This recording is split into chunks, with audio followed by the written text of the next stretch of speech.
I want to give you all a very warm welcome on a very cold night. Thank you all for coming out here, but I think you're going to find this an extraordinary evening as we honor two extraordinary men and hear from one of our nation's leading senators. Let me tell you a little bit about the Middle East Institute before we begin. It's been an extraordinary year for the Middle East Institute. Lots has happened. Dr. Paul Salem has joined us as Vice President for Policy and Research. I like that applause because Paul has overseen a huge increase in our activities in our policy center.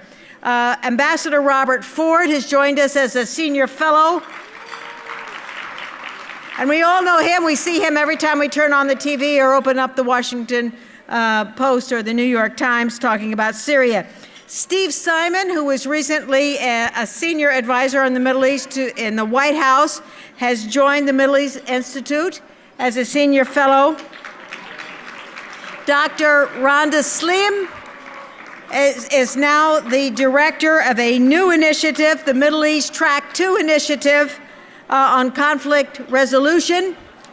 And our newest non-residential scholar joins 30 other adjunct scholars at the Middle East Institute, Ambassador Robert Pearson. Our scholars operate independently, but they also do things collectively. And they have written I'll call it a monograph, but it's really a tome that analyzes the Obama administration policy towards the Middle East and looks to the future over the next 2 years.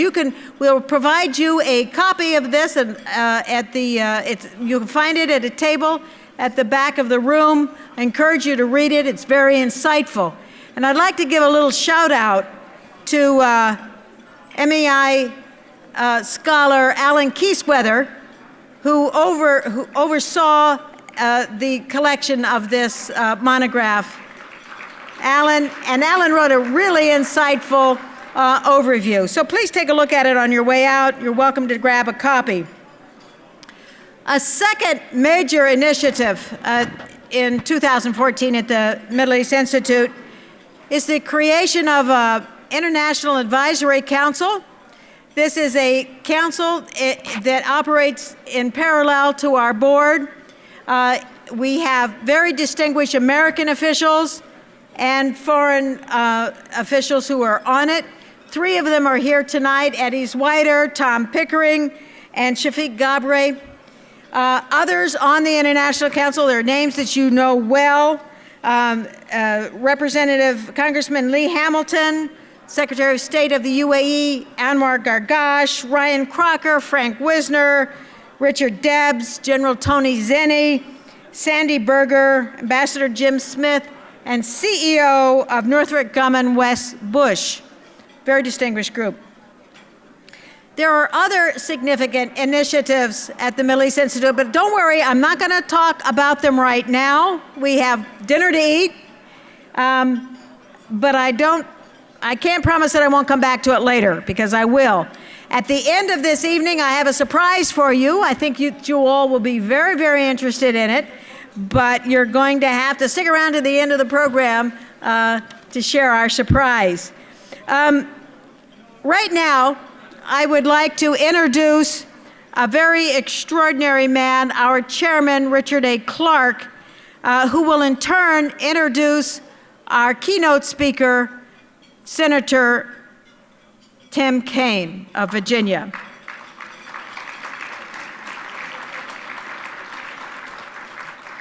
Got a few words for you, Dick.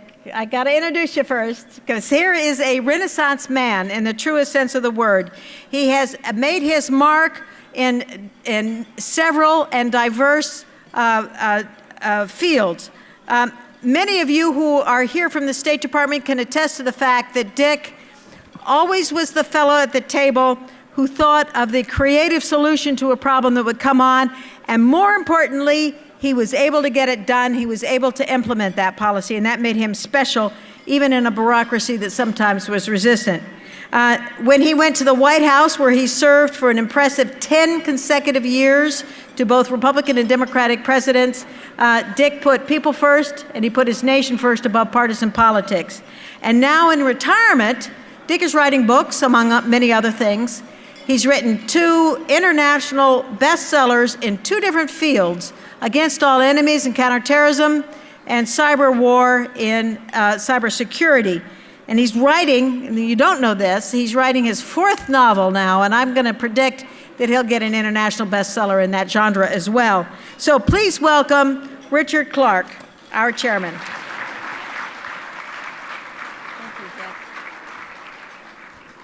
Thank you, Wendy, and on behalf of the Board of Governors of the Middle East Institute, the Vice Chairman, and all the members of the board, I want to welcome you, Senator, Congressmen, ambassadors, members of the Middle East Institute, and friends. We start tonight what will be a great conference tomorrow with a tremendous lineup of meetings. As always at MEI, our meetings are free to the public and open to the public. Because of the support you give us, we're able to do that. One of the things we pride ourselves on at MEI is trying to keep this event on time, so I will be brief, but I can't help one plug.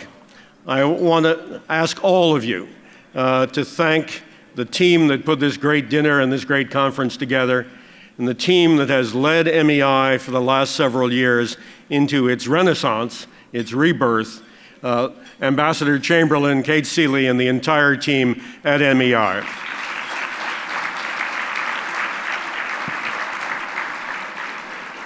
You'll be seeing later tonight a brief video of the plans for the future of MEI, for the creation of a campus, a 5-building campus in the heart of our nation's capital to do the 5 missions of the Institute. But for now, it gives me extraordinary pleasure and honor to introduce you to tonight's keynote speaker. He is a man who I am honored to count as a friend and as my senator from the Commonwealth of Virginia, the man who chairs the Senate Committee on the Middle East, but he is a man who has spent a great deal of time in the Middle East. He's been to 15 countries in the region just in the last year. His definition on the committee in the Senate of the Middle East is a little bit broader than ours at the Institute, so he has been to the whole swath of the region, been to several countries many times since he's become the chairman. He's a man who is known for his independence of thought, even sometimes criticizing his own president and his own party. He's a man who is a man of many firsts. He was the first popularly elected mayor of the city of Richmond. Prior to that, mayors had been elected by the city council. In the 400-year history of the Commonwealth of Virginia, he was the first Roman Catholic elected as governor. And he is the first United States senator to ever give a complete speech on the floor of the United States Senate in a language other than English. He's a man who's lived abroad and knows what it's like to see the United States from different countries around the world. A man who's sensitive to the needs of people in the developing world, a man who's sensitive to the needs of politics in the United States, and a man who now has a great understanding of our region. So, ladies and gentlemen, the senator from the Commonwealth of Virginia, the chairman of the Middle East Committee, Senator Tim Kaine.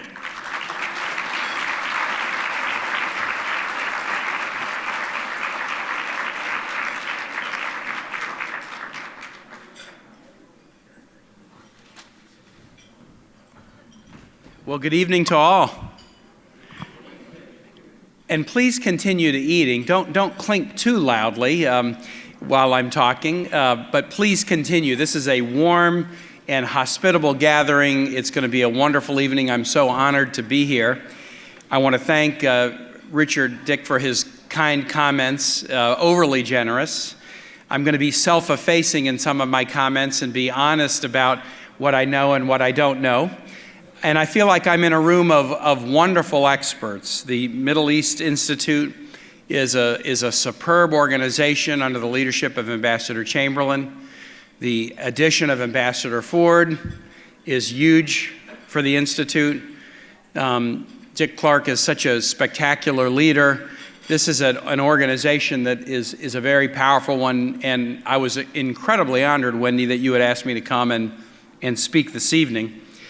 I said continue to eat. I'll tell you one story. I've had virtually every job in politics: city councilman, mayor, lieutenant governor, governor, national party chair, senator. I can't keep a job. Don't worry about the title. Call me Tim. That won't change. The titles keep changing. But one of my jobs was lieutenant governor of Virginia. And I would hit a gavel at a dais just like this at noon every day in the Senate of Virginia, standing just like I am now. And immediately I would have to watch every senator start to eat lunch. And I had to stand and work while everyone ate. I got very good at that. I don't mind it at all. The only time I got cranky was at the end of our legislative sessions, where I had to watch people watch them eat lunch and dinner and then midnight snack while I was standing. But please continue to eat, and let's enjoy ourselves. And again, to Wendy and Richard and all, thank you for including me. This room is a room filled with professionals, filled with citizens of the world who have lived in, worked in, traveled in, and care deeply about the Middle East. And I'm humbled to be asked to offer a few words to you tonight. I am the chairman of the Senate Subcommittee over the Near East, South, and Central Asia. That is a title that I am proud to have, and I've had it since August of 2013. But let me be honest with you and tell you how I became the chair of the subcommittee. And as Richard mentioned, in the Senate parlance, Near East, South, and Central Asian affairs, the fastest way to think of our region, which is a little different than the region that the Institute covers, in the Senate, it's Marrakesh to Bangladesh. Marrakesh to Bangladesh. So it is a huge expanse of the world's real estate. I have been to 15 countries in the region, but I'll be honest, how did I get to be the chairman of this important subcommittee? I talked my way on to the Senate Foreign Relations Committee. I see my very, very good friend, Jim Moran.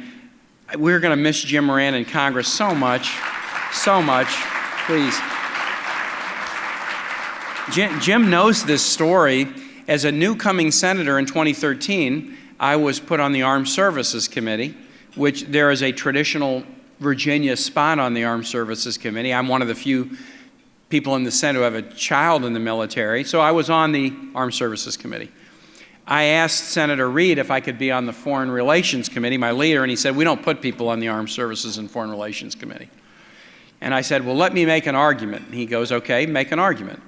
I said, you don't have enough people on the Foreign Relations Committee who can speak every day to the 40 million Americans who speak Spanish in their homes.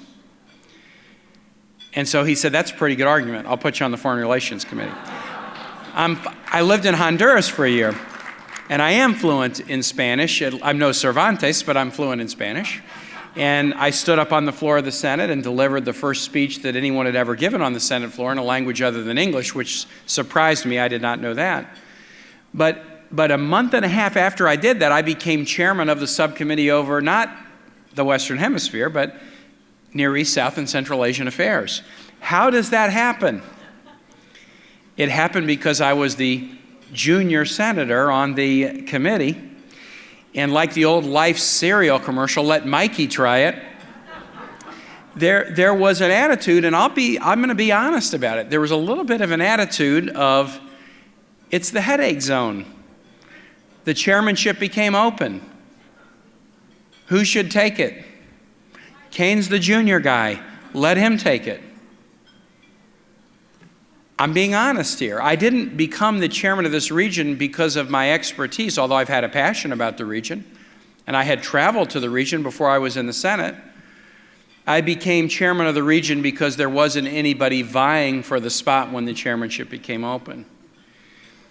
And that's kind of an important beginning to my talk. This region, the region that the Middle East Institute focuses on, is so complicated and challenging, but it's not a monolith. And while it's complicated and challenging, it is also the place of some of the most glorious history in the history of humanity, and some of the most important allies that we have. And yes, some of the deepest challenges we have, but also some of some incredible opportunities that are very palpable if we do the right things. But all too often, the Middle East is kind of lumped together in kind of a monolithic category and seen as the headache zone. And that's why, for me, this last year plus of being on this committee and trying to lead it and working together with so many of you has been such a blessing, frankly, to me, because I have been able to take the awareness of, I know this is not a monolith, and I know that there's challenges, but there's positives too, and I've been able to get into it in more granular detail and meet so many wonderful leaders and understand even more deeply the challenges, but also what some of the real positives are. Certainly this region, the Marrakesh to Bangladesh region of mine, or the narrower region, the Institute,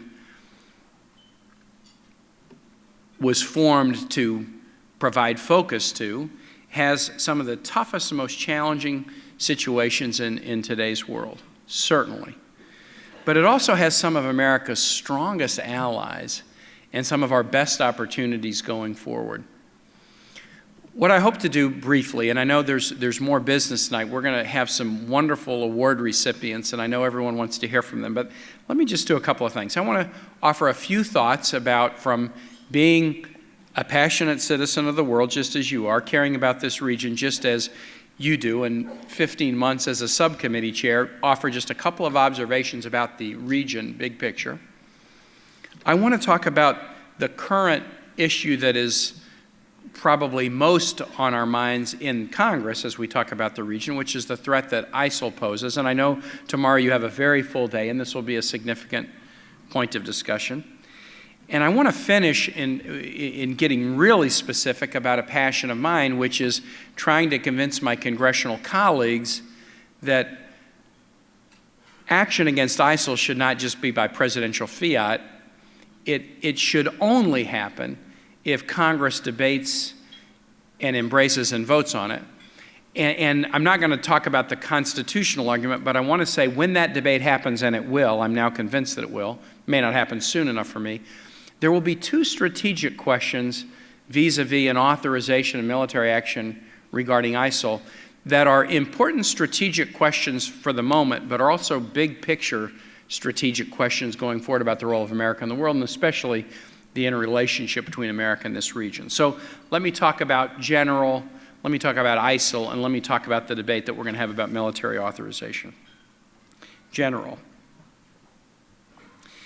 You know, and again, I'm humbled speaking to experts. Many challenges in the region. There are challenges of the need for democratization to move forward and institution building, environmental challenges, military challenges, challenges of inclusiveness, challenges of respect for basic human rights, journalistic freedom, and other human rights. So there's huge challenges, and I don't want to spend a lot of time focusing on the challenges, because I think that's what we do in this. We talk so much about the challenges, and we almost talk ourselves into thinking that the Middle East is kind of just the challenge zone, just the headache zone. We know what the challenges are. We could go region or country to country in the region. We know what they are, this room especially. But let me do this. Let me talk about a couple of other things. Let me talk about the changing dynamics. Let me talk about the need to celebrate successes where we find them, both to encourage and accelerate them and to shine a spotlight on them so others can learn from them. And let me say a word about sort of looking for big breakthroughs. Changing dynamics. So many changing dynamics, demographic and other dynamics in the region.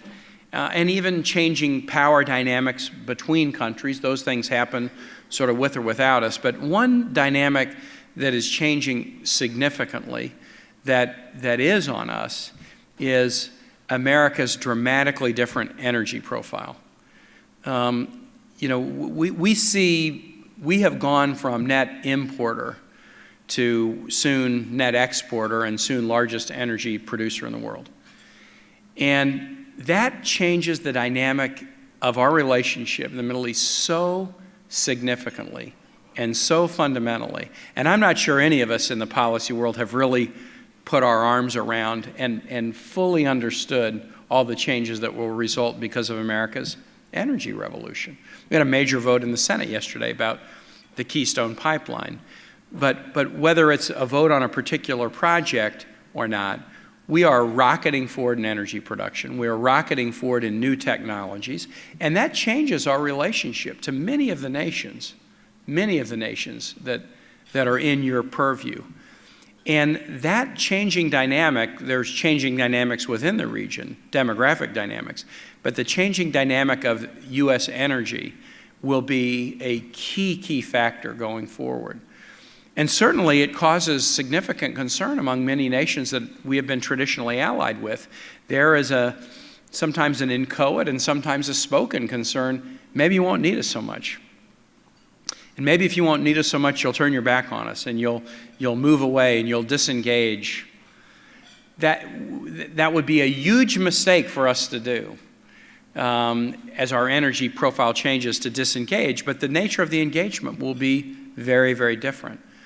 So I know tomorrow as you talk, the changing dynamics in the Middle East region will be part of the discussion, but I would just put on the table that American energy policy, and we are going to continue, frankly, to rocket forward. I deeply believe this.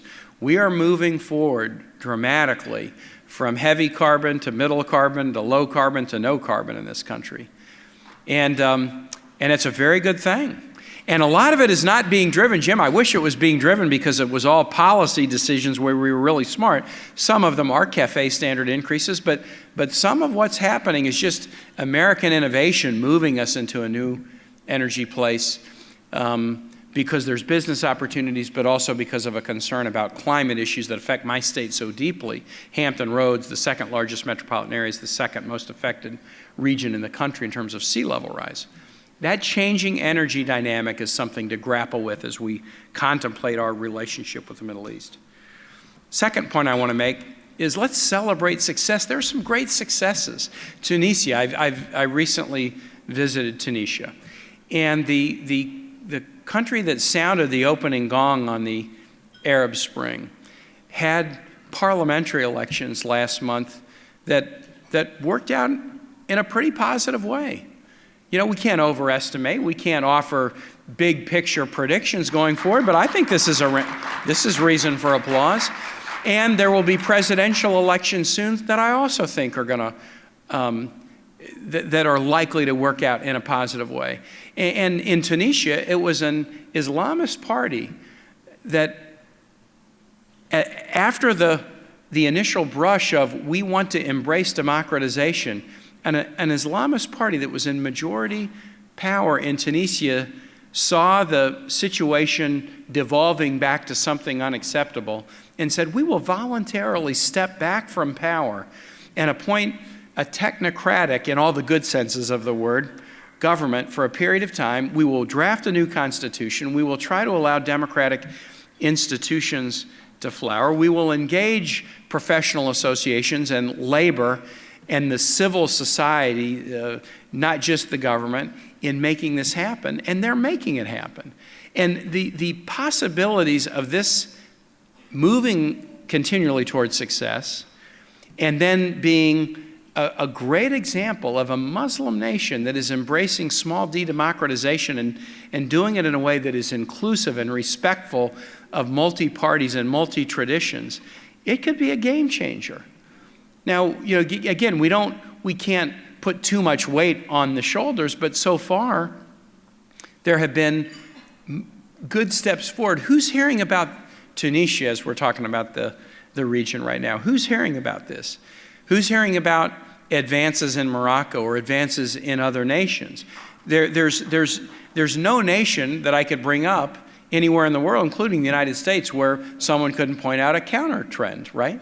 But when there are positive trends, we should be celebrating them, because part of what we need to do is break through the superficial understanding of the region that kind of says the Middle East is a monolith and the Middle East is a problem zone.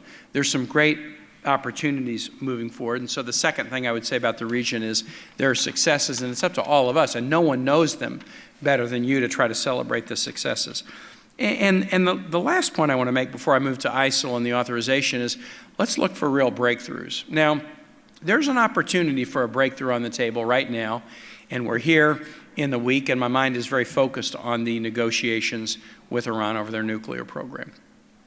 Those negotiations will lead to a deal,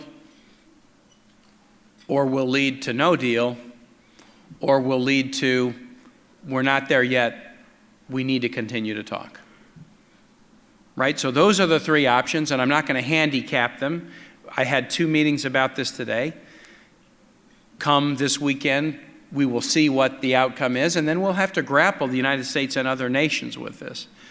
But the prospect and the work that Secretary Kerry and others in this country have done, and the other nations as well, to really go after a relationship, and I'm talking now about the relationship between the United States and Iran, that has been characterized by deep, deep mistrust for decades.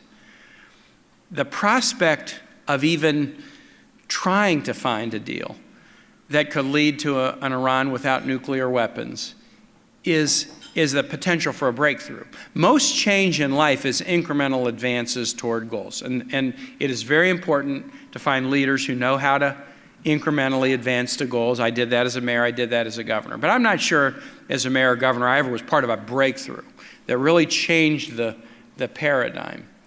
We are engaged in the best tradition of American diplomacy in an effort to find a breakthrough right now. We may or may not find it. But we should never hesitate to try to find breakthroughs.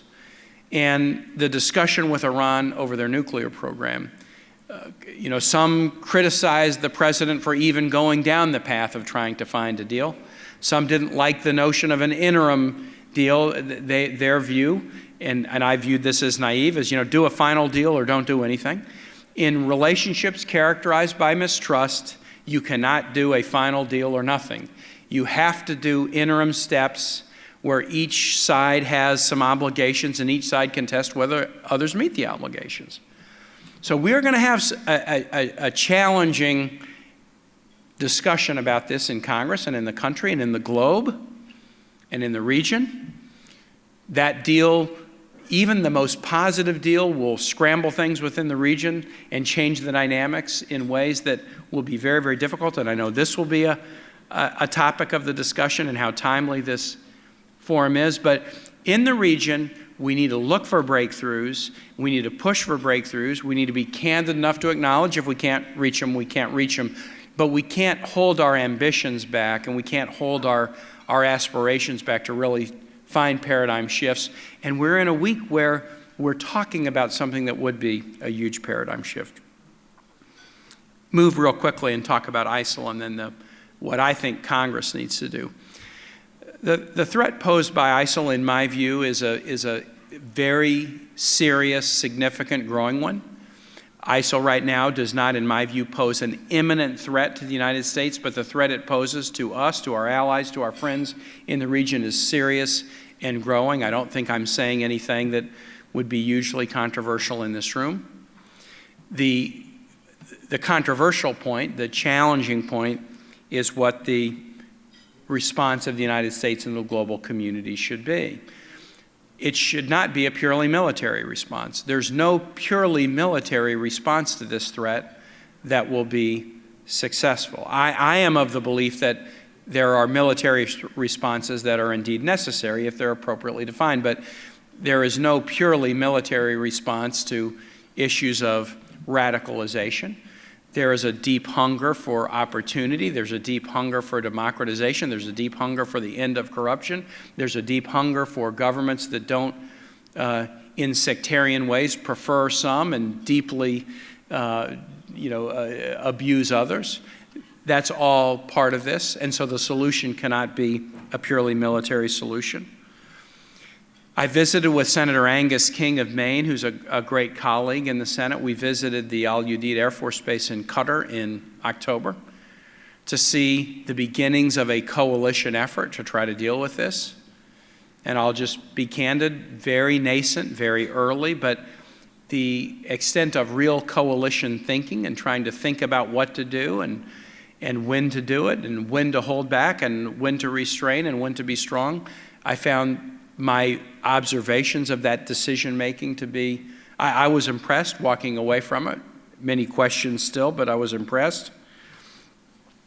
But I did come back with a very strong feeling, to move to my final point, that while the big picture strategy to deal with ISIL and to promote democratization and to promote opportunities, especially for young people, working in tandem with nations in the Middle East, those are really the paramount things we should be doing. I do view, and I agree with the President, with the speech that he made on the evening of the 10th of September, that ISIL is a significant enough threat in their atrocities and things that have been deemed by the UN to be war crimes in Syria, and their atrocities against women and beheadings of folks in a truly barbaric way. I did come back even more convinced that a military element of the response is absolutely critical. I deeply believe that.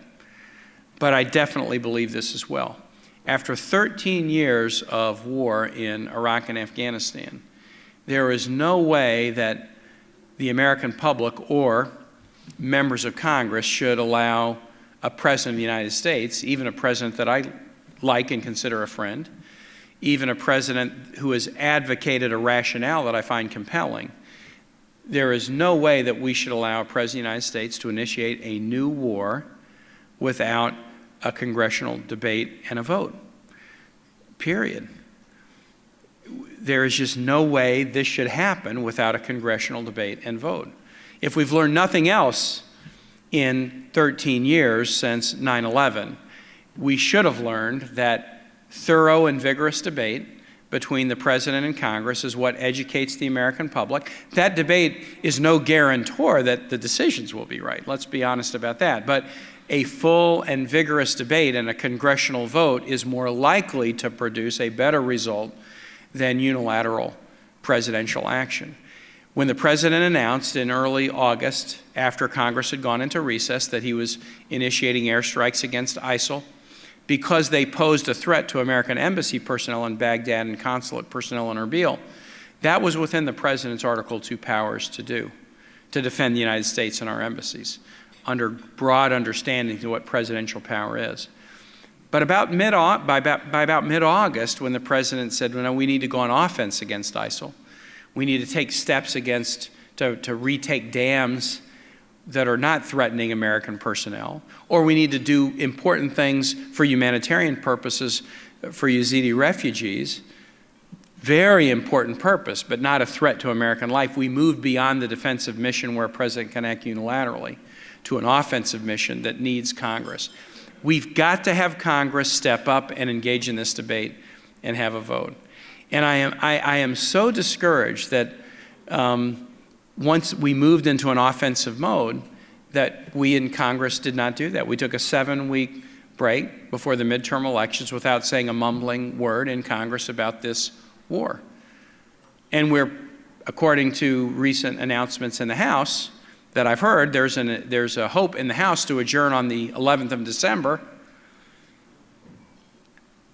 I know the holiday vacation most Americans get. There's an effort to adjourn on the 11th of December, possibly without dealing with this issue. It would be huge. It would be a huge mistake for us not to have this debate and to have it as soon as possible and ask tough questions and pepper the administration. The administration should send up their own version of an authorization, and we should have the debate in full view of the American public and have to declare as members of Congress whether we will put our stamp on this mission. We should do it because constitutionally that's required, but the main reason we should do it is because we're asking people to risk their lives in a military action. We've already had 2 deaths of American combat personnel in this action against ISIL. So if we're asking people to risk their lives, it seems like we should do our job. We should do our jobs. And we should do them before we adjourn and go home for the holidays. Let me just conclude and just say 2 things when we get to that debate. For a while, I wasn't sure we would even debate it. I was worried that Congress was basically going to roll over and let the president do this without Congress. I now believe that Congress will take it up. It may not be soon enough to satisfy me. I do think we'll take it up. As we take it up, there are going to be 2 elements of the debate that are important with respect to ISIL and the battle against ISIL, but I think are going to be debates long-term kind of about American foreign policy in the region and more globally. And I just want to bring these to your attention, and maybe some of your speakers tomorrow could get into these. The first is this debate that we'll have about whether the mission should include should exclude ground troop operations, or should be broad enough to include potential ground troop operations. This is a huge debate about ISIL, but it's also a huge debate about the efficacy of American ground operations in the Middle East. And to use a phrase that was spoken by Secretary Gates when he gave a speech at West Point as he finished his time as Secretary of Defense, he said the next time a Secretary of Defense comes to the President and says we ought to get involved with significant ground troops in the Middle East, Africa, or Asia, the President should say to the Secretary of Defense, you need to see a psychiatrist. Now, the Secretary Gates, who had served multiple presidents of both parties, was summing up everything he had learned when he said that in his speech, and he's made similar comments in his autobiography. But the efficacy of American ground troops, who are the best at what they do, but in challenges of the kind we're dealing with ISIL, or the kinds of challenges we're dealing and likely to deal with around the globe, is a really important debate that we need to have. A really important debate that we need to have. My predecessor in the Senate, Senator Webb, was very concerned about America as an ally and partner versus America as an occupier. And the greater the ground operation, the greater the likelihood that the actions of the United States could be seen to merge from ally and partner against extremism, against violence, to occupier. So you'll see us have that debate about ground troops, and it's not just about, well, ground troops are unpopular, so this is a political debate. No, it's a fundamental debate about the efficacy of American ground operations that will speak a lot about the region and the world. The second issue that we'll debate, and I've already, as even walking up to the front of the room, I've talked with some folks about it, is as we consider about what we should do and whether to authorize military actions against ISIL, what should we do about the government of Syria? Within the pro-authorization camp in the Senate, there are those who want to authorize action against ISIL and go on to authorize some action against the current government of Syria committing humanitarian crimes of huge significance. There are others who say, frankly, that regime change, no matter how brutal the regime, no matter how many humanitarian crimes a regime is perpetrating, regime change should not be official policy of the United States.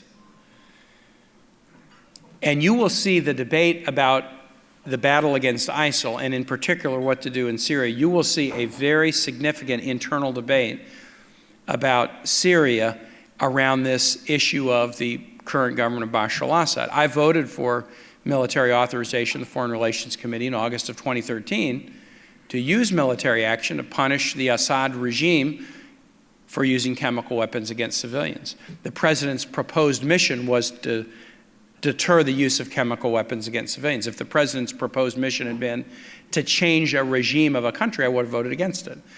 But to punish and deter the use of chemical weapons against civilians, I voted for it. You're going to see that debate as a significant debate, what to do vis-a-vis Syria, a much more, as complicated as Iraq is, Syria much more complicated, obviously. And you're going to see that debate. But it's a debate that's not just about this issue, but that it's more broadly about how we should look at these conflicts going forward. Let me say this and sit down. I mentioned that the region is a complicated region and it's not a monolithic, and we should celebrate success. The challenges that we have on our shoulders in terms of how we respond to issues are complicated. The answers are not simple. The world needed us very desperately in the 20th century. The world needed the United States. And we stepped up to it. You know, I think as a Virginian, about the 150th anniversary of the end of the Civil War in 1865, Appomattox coming up in April. And the reunification of our nation, no one understood it at the time, but the reunification of the United States was necessary because the world needed us in the 20th century. Had we not unified in 1865, the work that was on the table that we were required to do in the 20th century would not have been done. It would not have been done. We could not have done it. We could not have sorted out the decaying monarchies that had led into the death spiral of World War I, and we could not have played a pivotal role in the defeat of fascism in World War II had we not reunited. The world needed us. And in the 20th century, in an odd sort of historical convergence, the U.S. economy became the largest economy in the world. Our military became the most powerful military in the world. Teddy Roosevelt decided we'd quit being isolationists and try to be diplomats to broker the end of the Russo-Japanese War and get involved in diplomatic efforts that weren't necessarily our fight, but we would try to be peacemakers in the world. Military strength, economic strength, diplomatic strength, those things merged in the 20th century, and we played an important role. We have an equally important role to play in the 21st century. The nations are different. The challenges are different. The way we will play it is different. But the one thing that I think is similar is that we will not play our role well if we don't try to balance the spheres: military strength, economic strength, diplomatic strength, strength of our moral example. When we lean too hard on one sphere, military strength, for example, we don't play the leadership role that we are supposed to play. When we try to balance across the spheres, as we did in the 20th century in very different circumstances, we achieve the leadership role that we're supposed to play. And the work of the Institute is not just to focus on a region, but it's also to put pressure and encourage us to balance the spheres of diplomacy, military strength, economic strength, strength of our moral example. We need that encouragement deeply because we have a tendency to lean too hard on one pillar or the other. And you and organizations like you have a way of not only focusing on a region that's important, but encouraging us to balance the spheres in the right way. And we need you. Thank you for having me tonight, and it's a thrill to have a chance to come and offer some thoughts.